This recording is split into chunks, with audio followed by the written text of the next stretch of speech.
Hello, I am Ingrid Elam, a writer and critic, and you are watching Jewish Culture in Sweden online. Today, I will be speaking with writer Nicole Krauss. Now, Nicole Krauss is considered one of the most important American writers in her generation, best known for her novels A Man Walks into a Room, The History of Love, Great House, and last but not least, Forest Dark. They have been translated into more than 35 languages, and her books have been published in Swedish at Brombergs publisher. Hello, Nicole. How are you today? I'm good. It's nice to see you. And I would have never expected to see you on a Zoom meeting. Last I saw you and said goodbye not that many months ago. No, it was in Gothenburg, Sweden. Yes. And now you're in Brooklyn, I guess, or yes. Where do you live, in New York? Yes, I'm in Brooklyn. Yeah. So, and it's about noon your time, and I'm looking at a setting sun through my window. Yeah. Tell me, how are you living today with this corona crisis? Has it changed your life a lot? I mean, as writers, they mostly are alone in their room with their books. Yeah, I think I thought a lot about that. That as a writer, I've had a kind of odd lifelong training at the kind of marathon solitude that this lockdown has required. It's not so different for me. And yet, I think what makes being a writer, being alone generally, and being in one's imaginary world kind of possible and healthy is that it's tempered, right, at the end of the day, by going out to see friends and being with people. And I think once you remove that piece, it becomes, like any other form of solitude, somewhat unhealthy, you know. Yeah. But I think, it's kind of amazing, the meditative quality of something, an experience like this that endures for a long time. It's kind of amazing. The fact that all over the world, for the first time ever, I think, there's a kind of synchronization of experience, right? And that makes the loneliness very different as well, because usually when I'm alone writing, I have the sense that everybody's out in the world doing things, doing more relevant and useful things. And now, at least there's this strange, I don't know if it's a comfort, but there's a strange awareness that everybody else is doing the same thing. And so it normalizes that solitude. It does, but at the same time, do you get the calm that you need? I mean, I meet a lot of people who say, I should use this time. I should write my first novel or Right. do this and that. But then I'm not sure that we all find that kind of calm. There's so much anxiety in this loneliness too, but perhaps not for a writer. Perhaps you're right, if you're used to it. I think both are true at different times. So I have found that this experience has a lot of like peaks and valleys, right? It's a progression, and it's kind of fascinating to see as time passes how the emotional experience of it changes. And I have found that there have been times when I've been able to hunker down and read quite a lot. I'm still walking, so I go out for very long walks, and those, of course, have a calming element to them. But I think there are other times when, frankly, like, having kids on Zoom school and running around and making, breakfast, snack, lunch, snack after lunch, dinner, because my boys are like both, of course, naturally going through huge growth spurts right now, and cleaning and vacuuming and trying to, so of course that makes any kind of like uninterrupted thinking or working impossible. So I think somehow both are true. But another thing I find myself thinking a lot about is that, so it's very hard to think outside of his experience right now, because we're so fully in it and because we're all so fully in it. And of course, like, writing requires imagining oneself into totally other experiences. And I find there's something like monopolizing my imagination about what's happening now. And at the same time, it's too early to write about that, I find. Maybe there are writers who don't, but I find that like experience needs time to sift down into the unconscious and kind of mingle and get lost and found again, and then it becomes something else, right? So it's too soon to write about this, but it's also my imagination feels like just co-opted, you know, like hijacked in a way. But do you read a lot? Yes. Yeah, I really have been reading a fair amount. And again, that comes in drips and drabs, and my kids are here, it's different, and they have school, it's different. But yeah, and I think, you know, again, it feels to me a little, have you ever done a meditation retreat? I feel there's a lot of parallels with that, because on a meditation retreat, I haven't done that many, but I have some familiarity. In the beginning, right, your attention is just everywhere, and you suddenly become conscious of how fractured your attention is all the time. And it's uncomfortable and difficult. And then slowly there's this settling, right? The more you sit with it, the more something settles, and you work down through these layers of consciousness and attentiveness, inattentiveness to something else. So I find that happens to me at different times. So sometimes I'll pick up a book and I can't, there's no hope, you know, and other times I manage to fall down into that really, really deep channeled focus.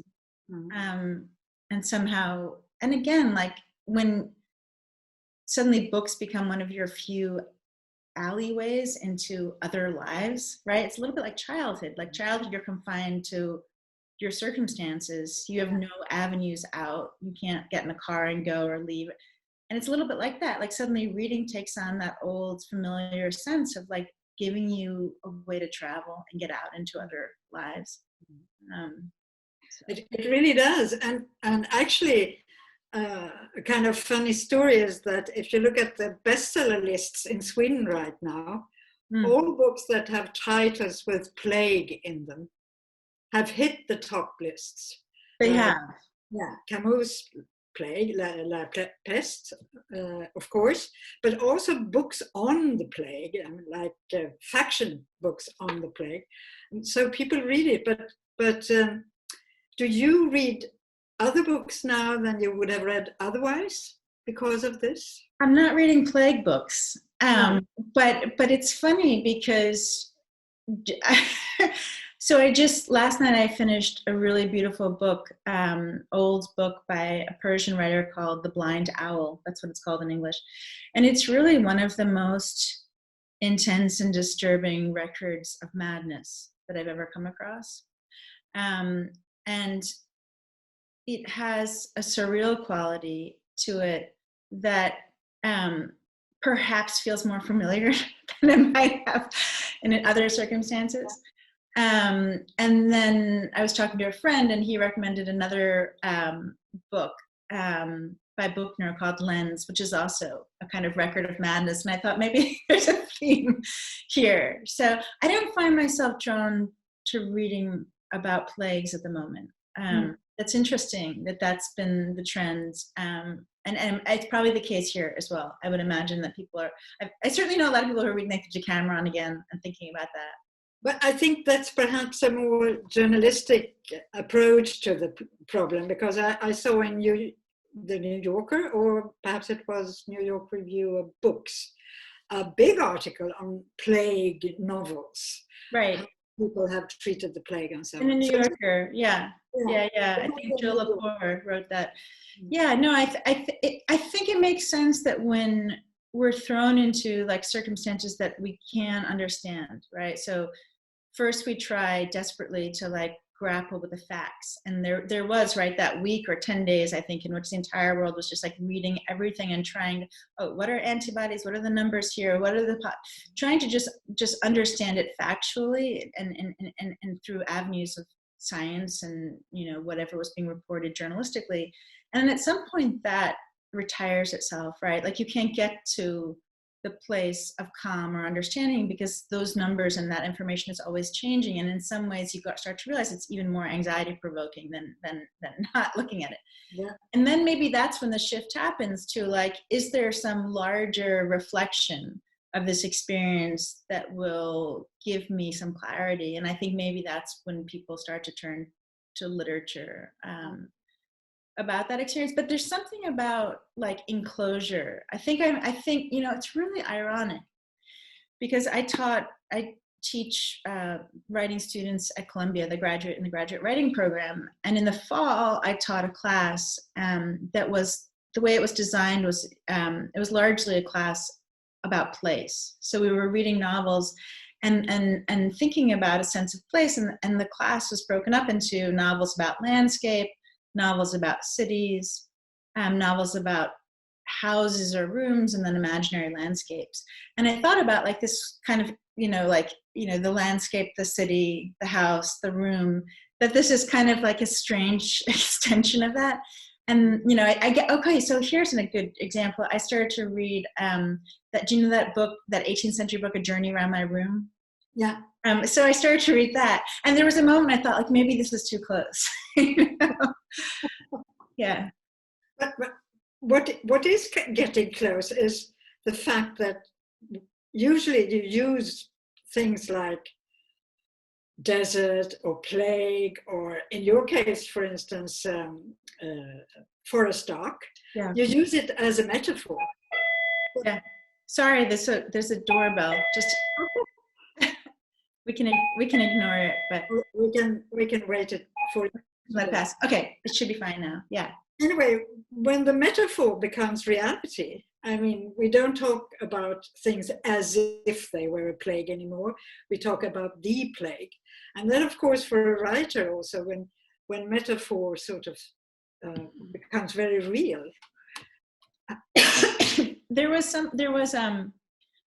probably we're all reading the same sources, but I feel like there was something I read about just talking about this idea that Susan Sontag had once written about the problems, right, with like talking about things like virus in metaphorical ways. Like, and you think about how we seized on that word, the notion of something going viral, as like a positive thing. And I do think there's like language that has been like lifted out of figurative speech and lifted out of metaphor and become real, that we will never use it, right, in quite the same way. No. Absolutely. Like viral. I really think we can't use viral like that anymore. I don't think we will, not for a long time at least. We tend to forget too. I mean, things tend to get back to normal.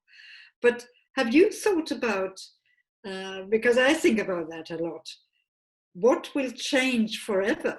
Will something change forever? Yeah.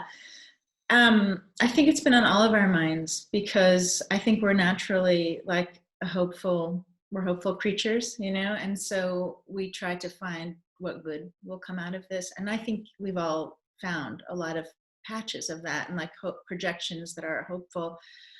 One of the things I've been thinking a lot about is like ideas of civility, that like we just came out of, maybe we haven't come out of it, but we've just occupied a kind of long age of incivility that really, like, at least in, you know, in this country is sort of climaxed with the Trump administration. But, you know, it was not he who caused it. That was a long time coming. And I think its origins probably begin in like the internet and the possibility of being anonymous, and the way that allows a kind of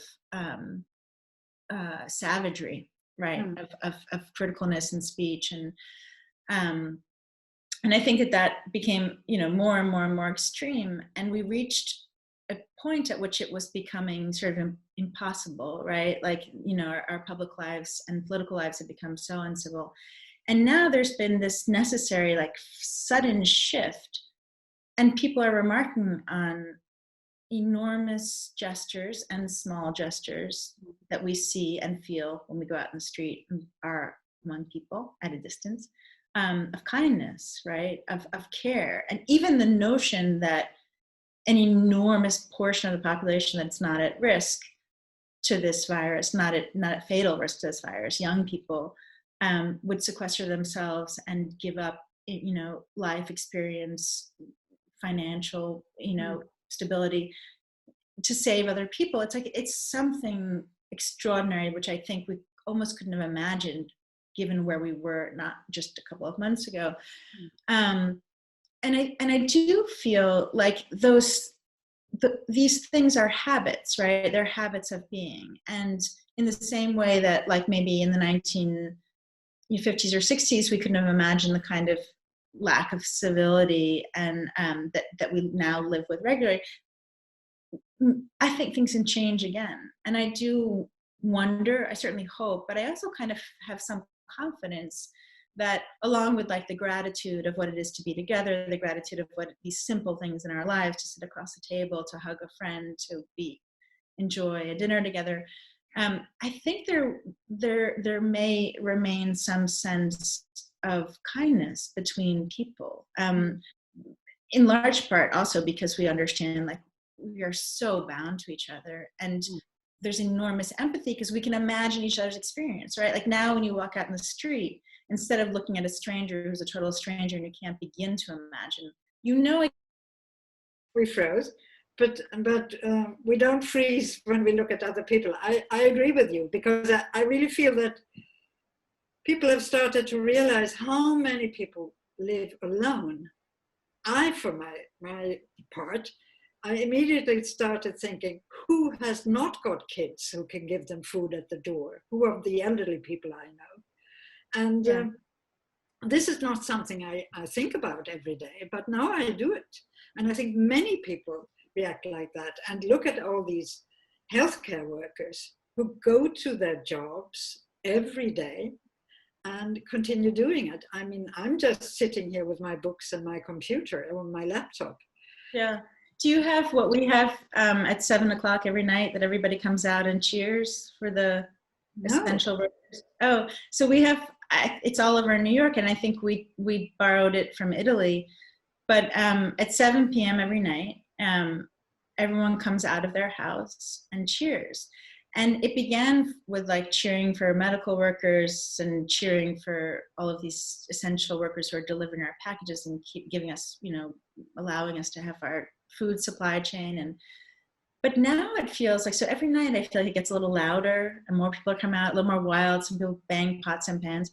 But now I feel like it's become this kind of like exultant cry of life, just like, we're here, we're alive, and we're together. Like this one moment of synchronized togetherness that has become really powerful here. I noticed, maybe it's a small thing, but I noticed that, like, in the first week of all of this, when we were first indoors and everyone was really nervous about coming outside, and this was also the peak of like this, in New York, things were getting, more and more and more cases. And so at first I felt like people were almost afraid to look at each other, right? It was almost like people now became a danger in a way that they weren't before, because we had something around. So there's this averting of the eyes.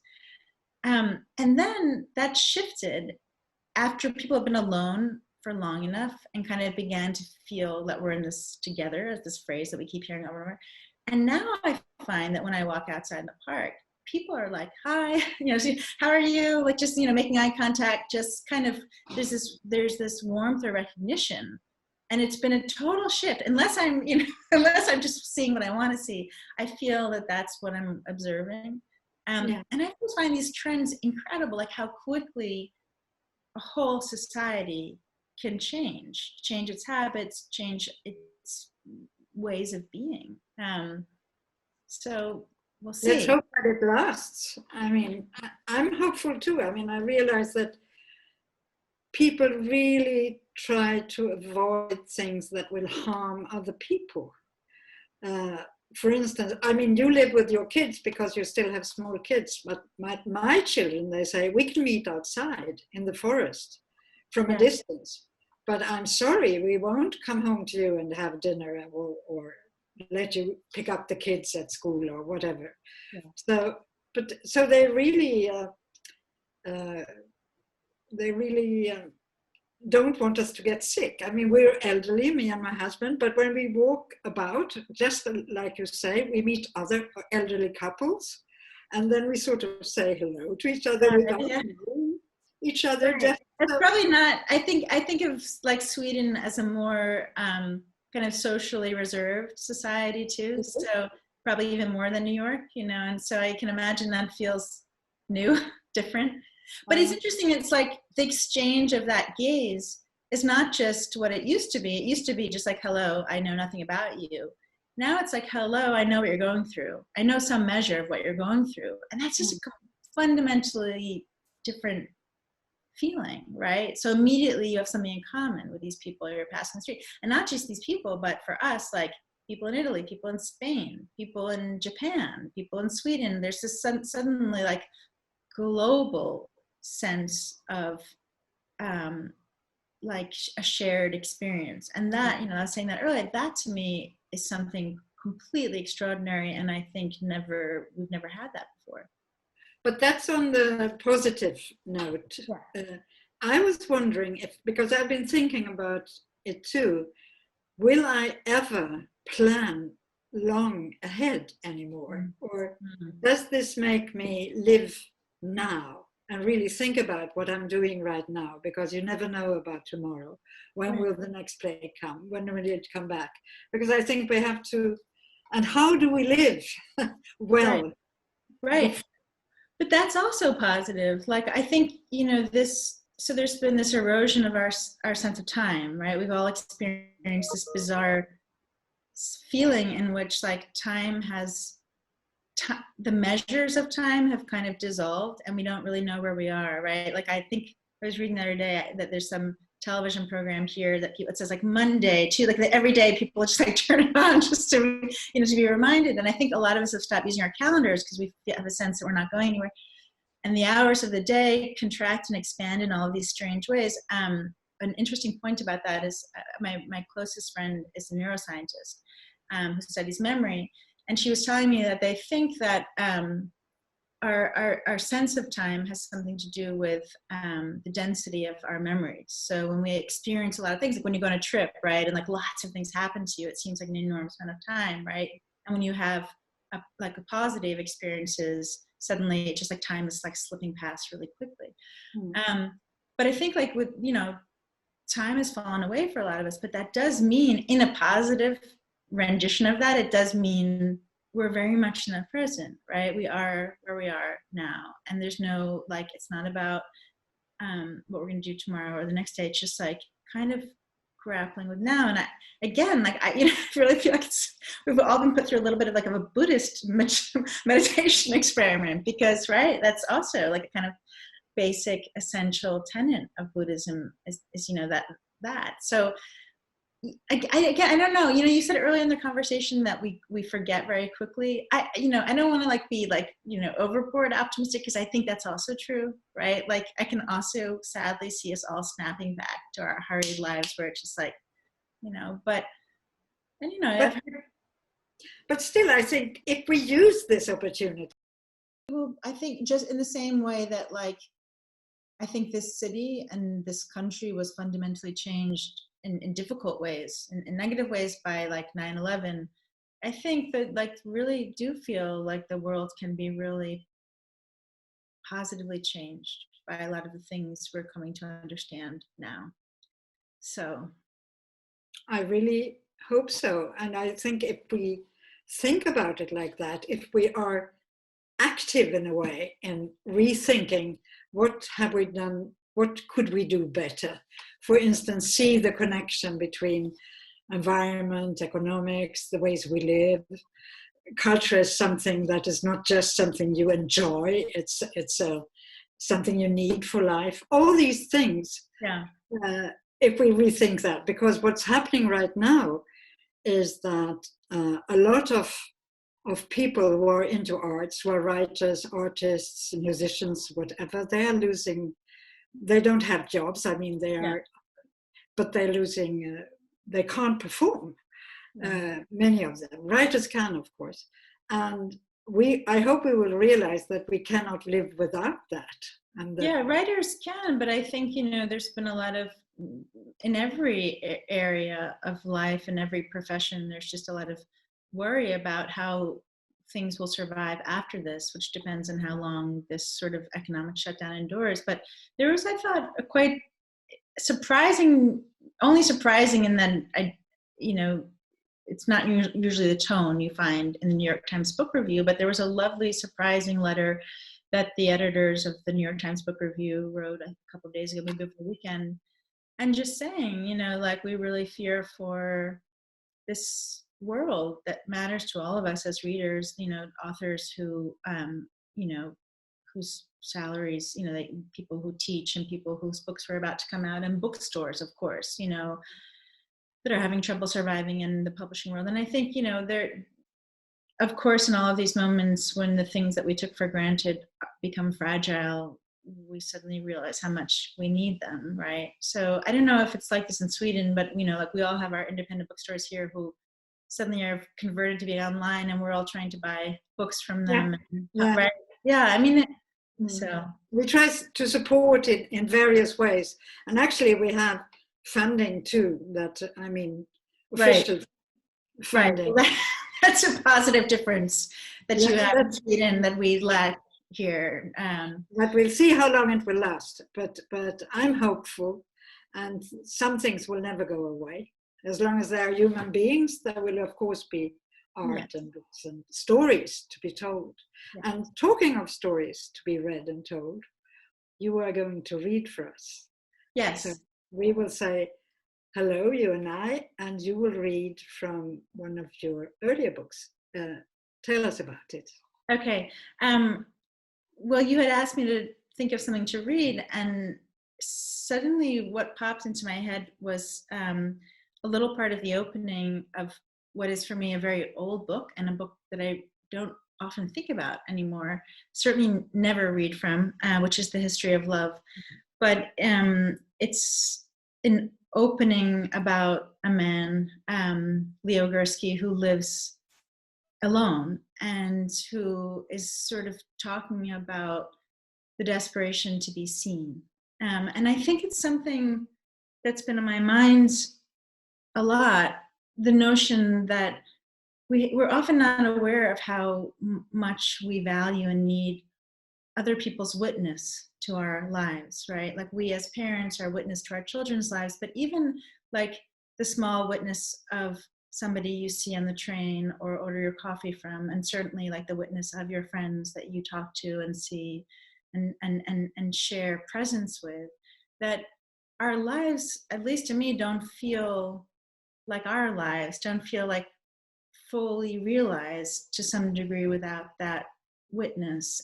So I thought of reading it, even though it was written at a very different time, and he's in very different circumstances.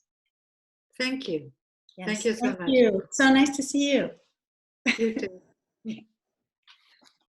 This is from a chapter called The Last Words on Earth.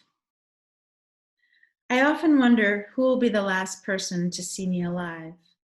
If I had to bet, I'd bet on the delivery boy from the Chinese takeout. I order in 4 nights out of 7. Whenever he comes, I make a big production of finding my wallet. He stands in the door holding the greasy bag while I wonder if this is the night I'll finish off my spring roll, climb into bed, and have a heart attack in my sleep. I try to make a point of being seen. Sometimes when I'm out, I'll buy a juice, even though I'm not thirsty. If the store is crowded, I'll even go so far as dropping my change all over the floor, the nickels and dimes skidding in every direction. I'll get down on my knees. It's a big effort for me to get down on my knees, and an even bigger effort to get up. And yet, maybe I look like a fool. I'll go into the athlete's foot and say, "What do you have in sneakers?" The clerk will look me over like the poor schmuck that I am and direct me over to the one pair of Rockports they carry, something in spanking white.